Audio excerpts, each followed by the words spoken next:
আওয়ামী লীগের ঘোষিত 13 তারিখ থেকে লকডাউন দেওয়ার কথা ছিল, কিন্তু সরজমিনে এসে দেখা যায় লকডাউনের পরিস্থিতি স্বাভাবিক রয়েছে।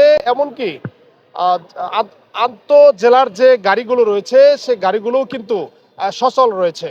দর্শক, আমি এই মুহূর্তে রয়েছি বগুড়ার শেরপুর উপজেলার বাসস্ট্যান্ড এলাকায়, অর্থাৎ শেরপুর পৌরসভার যে মূল কেন্দ্র রয়েছে সেই কেন্দ্রস্থলে কিন্তু আমি দাঁড়িয়ে রয়েছি।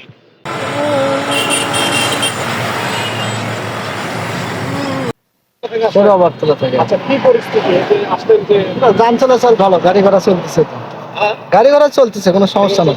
হ্যাঁ, আওয়ামী লীগের যে লকডাউন ছিল আজকে 13 তারিখ, লকডাউনের কোনো পরিস্থিতি কি আপনি দেখে তো মনে হচ্ছে না। না, সাধারণ লোকজন ঠিকভাবে চলাফেরা করছে।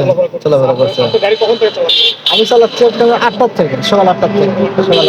এখন পর্যন্ত কোনো না, কোনো সমস্যা হয় না। না না, আজকে যে আওয়ামী লীগের যে লকডাউন ছিল, জি লকডাউনের কি কোনো পরিস্থিতি চোখে পড়তেছে আপনার? না না না, কোনো লকডাউন হরতাল মতো কিছু না, সব নিয়ম, কোনো টেনশন নাই। না, গাড়ি চালাচ্ছেন ও কোনো সমস্যা নাই। সকাল থেকে চালাচ্ছেন? সকাল থেকে ভোর 6টা থেকে 7টা দিয়ে চালাচ্ছি গাড়ি, কোনো টেনশন নাই। কোনো কর্মী নেতার ওদের সামনে হারা নাই। বড় থেকে আওয়ামী লীগের যে লকডাউন ছিল আজকে, আপনার কি কোনো জায়গায় চোখে পড়েছে লকডাউন? না না, কোন চোখে পড়ে না। গাড়ি কি স্বাভাবিক রয়েছে? হ্যাঁ, গাড়ি স্বাভাবিক আছে। আপনার কি কোনো সমস্যা হয়েছে? না, কোনো সমস্যা নেই। আপনি কোথা থেকে আসছেন? আমি এখানে।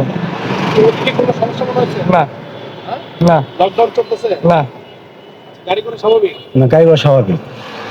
আওয়ামী লীগের ডাকা লকডাউনকে কেন্দ্র করে শেরপুর থানা পুলিশ তারা তাদের আইন শৃঙ্খলা জোরদার করেন। এতে শেরপুরের বিভিন্ন অঞ্চলে তারা তাদের টহল জোরদার করেন।